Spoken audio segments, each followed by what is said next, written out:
Assalamualaikum warahmatullahi wabarakatuh. Perkenalkan, nama saya Syahta Nazla dengan NIM 642302446 kelas 64 5A26.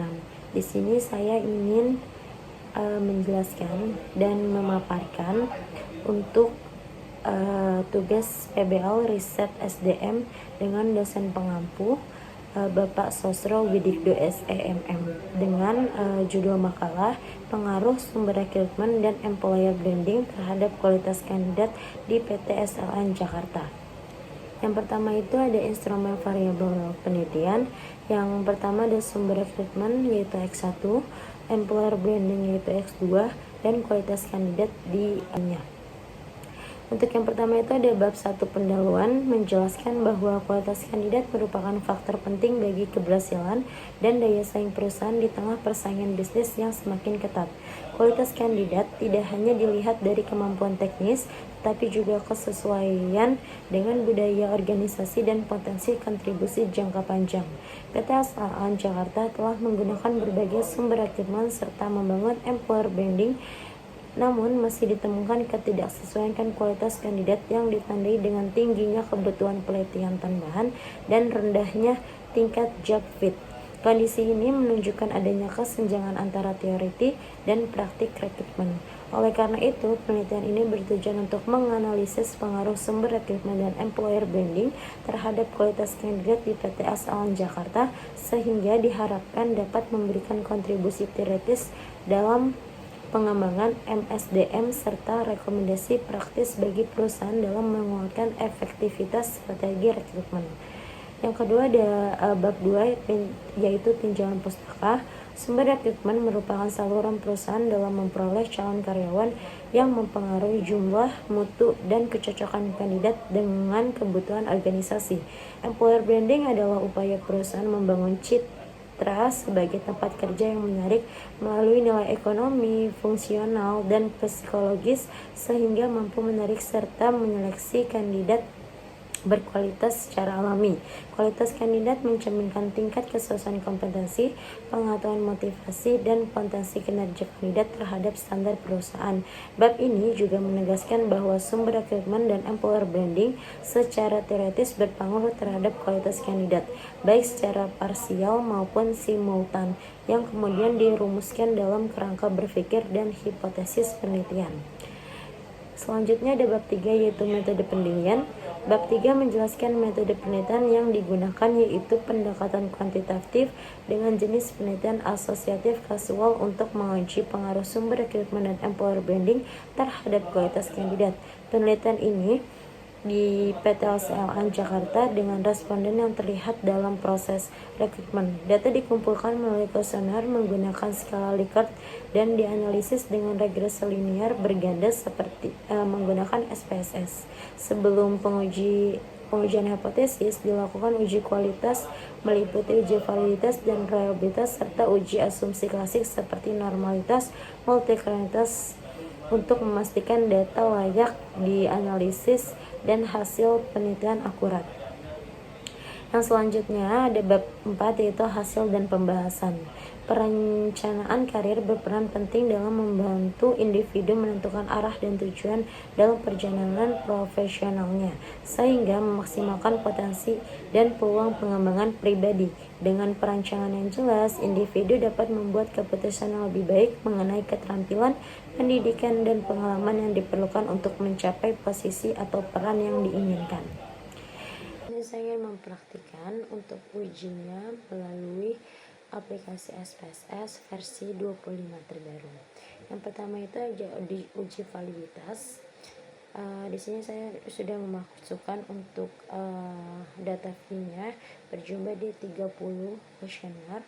Untuk variabel V-nya juga saya sudah memasukkan untuk total masing-masing itu ada 5, X1, X2, dan total Y-nya. Lalu lanjut aja kita ke analyze. Untuk validitas pilih ke correlate, pilih bivariate, masukkan total dari X1 sampai total X1 nya.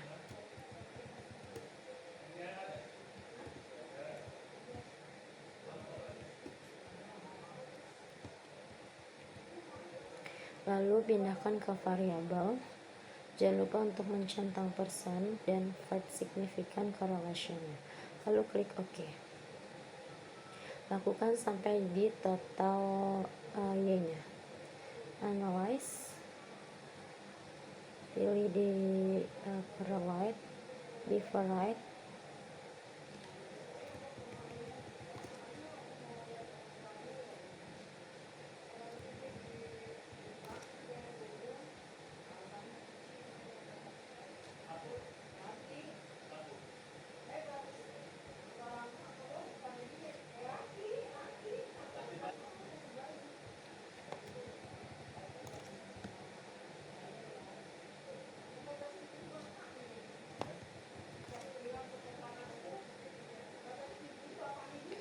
Di sini ya sudah memasukkan untuk X1, X2 dan totalnya. Ini ada total X1-nya yaitu sumber rekrutmen.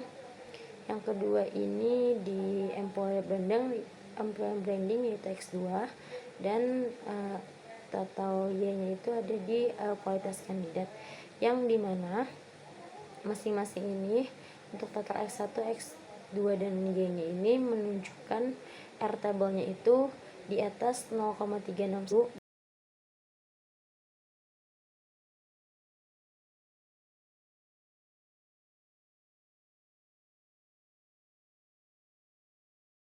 Selanjutnya yang kedua itu ada uji reliabilitas.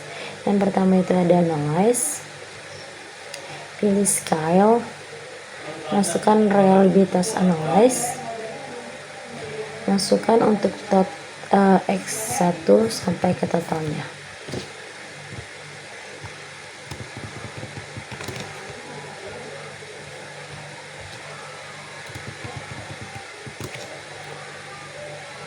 Lalu klik OK. Lakukan sampai ke total Y-nya.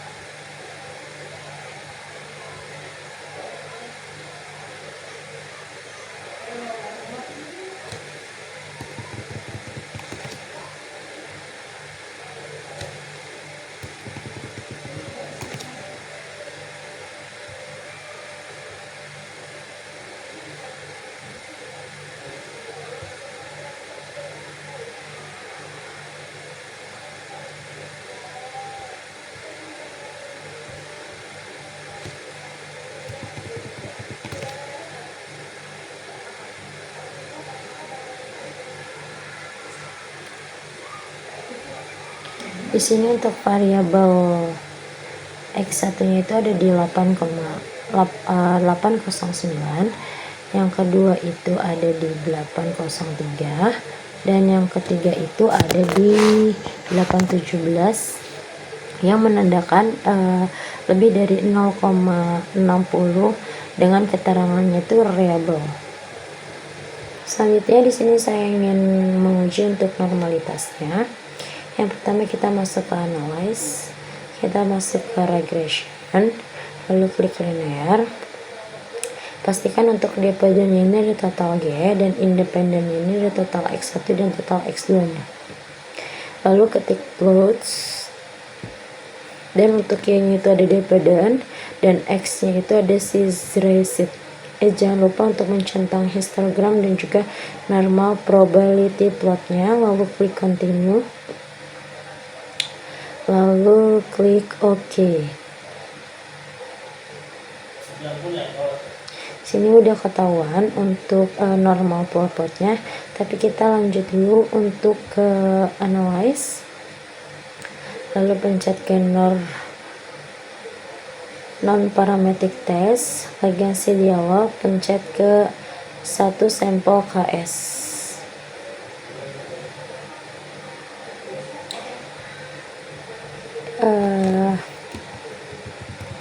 Ini kita pindahkan dulu, jadi kita masukkan untuk receipt-nya standar DZ, masukkan ke atas variabel listnya, lalu klik OK.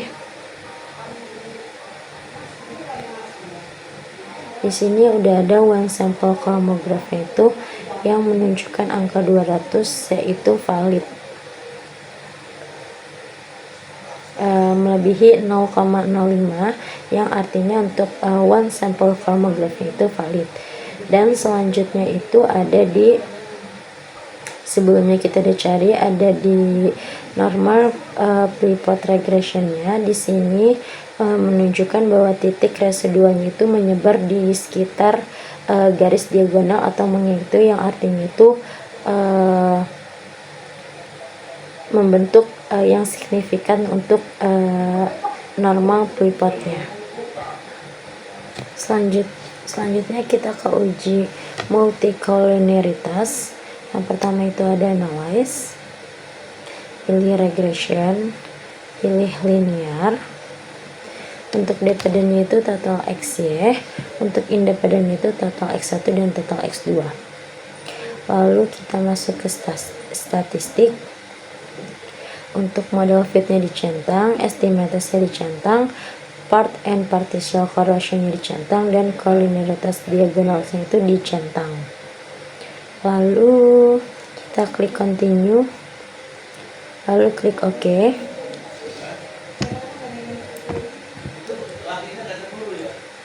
Di sini yang kita pakai adalah koefisiennya, yang dimana itu ada correlation statistik atau fit dan toleransinya itu berjumlah di 3500. Yang menandakan itu lebih besar daripada 0,10, serta FI-nya ini berada di bawah umum 10, yang menunjukkan tidak ada masalah multicollinearitas antara variabel independen dalam model regresi. Sekian untuk uji berdasarkan SPSS-nya, kurang lebihnya mohon maaf. Assalamualaikum warahmatullahi wabarakatuh.